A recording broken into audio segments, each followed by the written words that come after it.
Sleep is a nightly surrender. The body stills, but the mind descends, drifting beyond the boundary of waking thought into something older, deeper, quieter. Most nights, we land softly, cradled by dreams. But sometimes the current shifts, and when it does, we don't drift. We plummet. The air begins to thicken. Shadows twist in the corners. A chill creeps up your spine. Your breath falters. And then you fall. Not from a height, but into something darker. Something that's been waiting. This is the realm of nightmares. A world built by the mind, but felt in the bones. Here, in the shadow of sleep, fear finds its form. For some, it appears as a hallway with no end. For others, a memory that refuses to stay buried. The terror feels real, because in that moment, it is. Nightmares differ wildly. One person sees grotesque shapes looming in silence. Another relives pain they thought was left behind. A veteran wakes, heart racing, after the sound of an explosion that exists only in the past.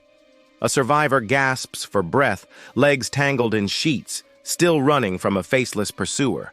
Nightmares don't just frighten us, they remind us. Science points us toward REM sleep. That's when dreams become most vivid and most emotional. During this stage, the brain's fear center, the amygdala, is highly active. At the same time, the prefrontal cortex, which governs logic and critical thinking, stays mostly quiet.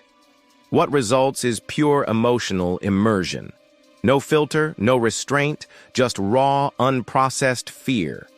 That's why the sensations feel so real. And when stress, trauma, or exhaustion is present, those sensations intensify.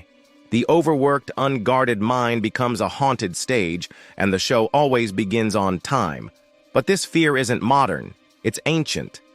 Long before neuroscience, people tried to name the shadows in their sleep. In Northern Europe, they called it the mare, a dark force that crushed the chest.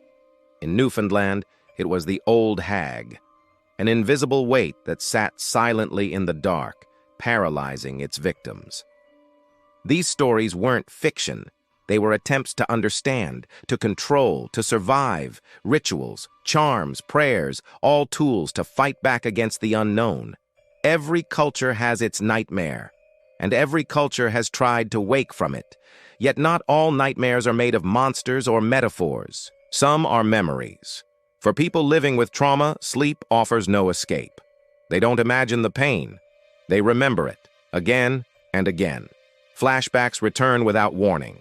Symbols take on unbearable meaning. The dread becomes a loop, unending, unforgiving. For these dreamers, nightmares are not warnings.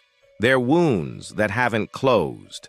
A message the mind repeats until it is finally heard. Eventually, dawn arrives. Light spills into the room. The dream fades, but the imprint remains. The nightmare doesn't disappear, it lingers. It leaves behind a cold fingerprint that only you can feel. Still, there's meaning in that fear. A reason it returns. Nightmares whisper truths about the mind, about the heart, about the past. They show us what's unresolved, what still holds power, what we haven't faced, and still we wake.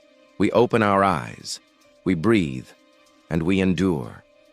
In the shadow of sleep, fear takes shape, but when morning breaks, we remain.